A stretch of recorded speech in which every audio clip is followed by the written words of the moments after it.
Welcome to Kingdom Treasures, where we delve into the depths of biblical history to uncover profound truths.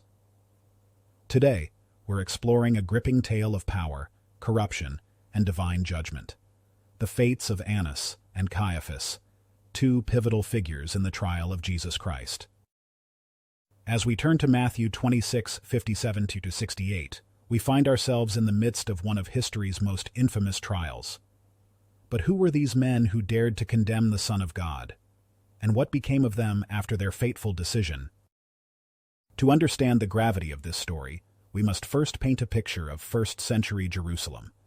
It was a time of political turmoil and religious fervor. The Jewish people, under Roman occupation, clung tightly to their faith and traditions. In this volatile environment, the role of the high priest was paramount. These religious leaders weren't just spiritual figureheads. They were powerful political players, acting as intermediaries between the Jewish people and their Roman overlords. Enter Annas and Caiaphas, two men whose names would become forever linked with the crucifixion of Jesus. Although Annas had been deposed as high priest years earlier, his influence remained strong. Like a puppet master behind the scenes, he continued to pull the strings of power through his extensive family connections. Caiaphas, Annas's son-in-law, held the official title of high priest. But make no mistake, this was a partnership of convenience, with both men united in their opposition to the radical rabbi from Nazareth. Why did they see Jesus as a threat? His teachings challenged their authority, his popularity threatened their control, and his claims of divinity shook the very foundations of their power. Annas had risen to power through a combination of political savvy and ruthless ambition. Even after his official tenure as high priest ended, he maintained an iron grip on the temple's operations. The temple wasn't just a place of worship, it was the center of Jewish economic life. The money changers, the sellers of sacrificial animals, all of these lucrative enterprises fell under Annas's control. And Jesus, with his fiery condemnation of these practices, posed a direct threat to Annas's financial empire. In John 18:13-23, we see Annas's hand at work. Despite the illegality of nighttime questioning, Jesus was brought before him. Annas probed, searching for any statement he could use against the Galilean teacher. But Jesus, in his divine wisdom, saw through the charade. When questioned about his teachings, he replied, "I have spoken openly to the world. I said nothing in secret. Why do you ask me? Ask those who have heard me what I said to them. They know what I said." This response, both brilliant and provocative, only served to infuriate Annas further. He realized that traditional methods of intimidation would not work on this extraordinary prisoner. Though not officially presiding over the trial, Annas's influence was pervasive. He orchestrated a parade of false witnesses, each contradicting the other in their desperate attempts to provide grounds for condemnation. Annas's ultimate goal was clear: silence Jesus at any cost. The truth of Jesus' teachings, the legitimacy of his miracles, none of this mattered. All that mattered was preserving the status quo, protecting the system that had made Annas and his family so powerful. While Annas worked behind the scenes, it was Caiaphas who took center stage in this drama. Appointed high priest in 18 AD, Caiaphas had proven himself a skilled political operator, maintaining a delicate balance between appeasing the Romans and placating the Jewish populace. It was Caiaphas who uttered the chilling prophecy recorded in John 11:49-52. "You know nothing at all, nor do you understand that it is better for you that one man should die for the people, not that the whole nation should perish." In these words, we see Caiaphas's pragmatic approach to governance. He was willing to sacrifice an innocent man to maintain political stability. Little did he know that his words held a deeper, divine truth about Jesus' sacrificial mission. The trial of Jesus was a travesty of justice from start to finish. Jewish law prohibited trials at night, yet Jesus was brought before the Sanhedrin in the early hours. The use of false witnesses was explicitly forbidden, yet Caiaphas allowed a parade of liars to testify. Perhaps most egregiously, Caiaphas himself abandoned all pretense of impartiality. He became prosecutor, judge, and jury, rushing to a predetermined verdict with unseemly haste. The hypocrisy was staggering. These men, guardians of the law, were willing to break every rule to achieve their ends. The climax of this sham trial came in a dramatic confrontation between Caiaphas and Jesus.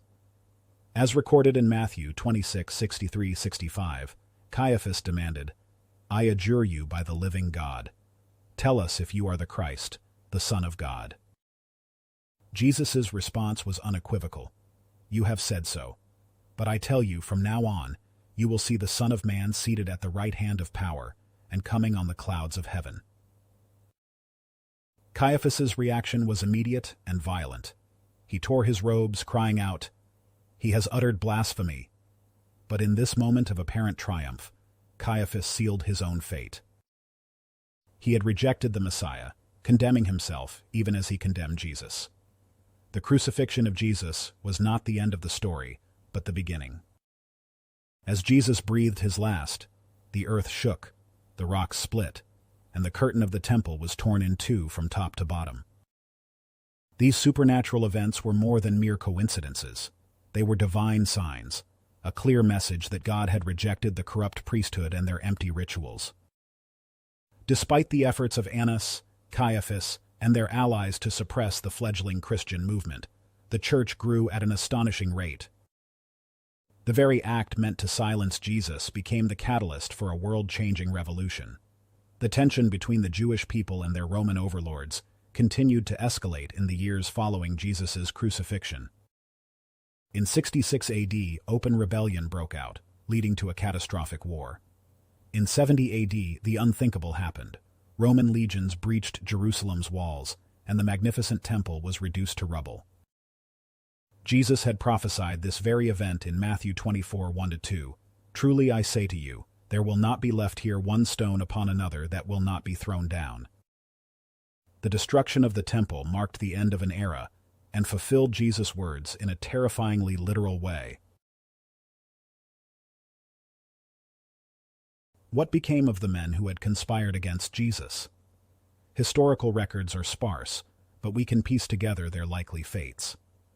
Annas likely died around 40 AD, living long enough to witness the explosive growth of the very movement he had tried to stamp out. One can only imagine his thoughts as he saw the followers of Jesus multiplying daily, their message spreading across the empire. Caiaphas fared little better. In 36 AD, he was deposed from his office by the Roman governor Vitellius. His fall from power was sudden and complete, a stark reversal of fortune for a man who had once wielded such authority. Both men lived to see the beginnings of God's judgment on their actions, a prelude to the greater judgment that awaited them in eternity. The story of Annas and Caiaphas serves as a sobering cautionary tale. These were men of great learning, positioned at the very heart of God's covenant with Israel. Yet their pursuit of power and their spiritual blindness led them to commit the gravest sin imaginable. Their story reminds us of the timeless truth found in Galatians 6:7-8. "Do not be deceived. God is not mocked. For whatever one sows, that will he also reap. For the one who sows to his own flesh will from the flesh reap corruption." While we may not be high priests or members of the Sanhedrin, the lessons from this historical account are deeply relevant to all believers today. How often do we, like Annas and Caiaphas, allow our personal agendas to blind us to God's truth? How frequently do we prioritize our comfort and status over obedience to God's will? The challenge for us is clear. Will we choose the path of Annas and Caiaphas, clinging to worldly power and prestige?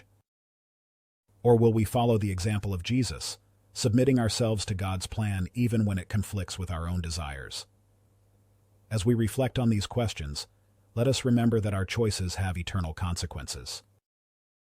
May we choose wisely, always seeking to align our will with God's. Thank you for joining us on Kingdom Treasures for this journey into the past. We hope this video has provided you with new insights. If you found this content valuable, please consider liking this video and subscribing to our channel for more in-depth explorations of biblical history and its relevance to our lives today. Remember, the treasures of God's kingdom are inexhaustible, and there's always more to discover. Until next time, may God's wisdom guide you and His love sustain you. This is Kingdom Treasures, signing off.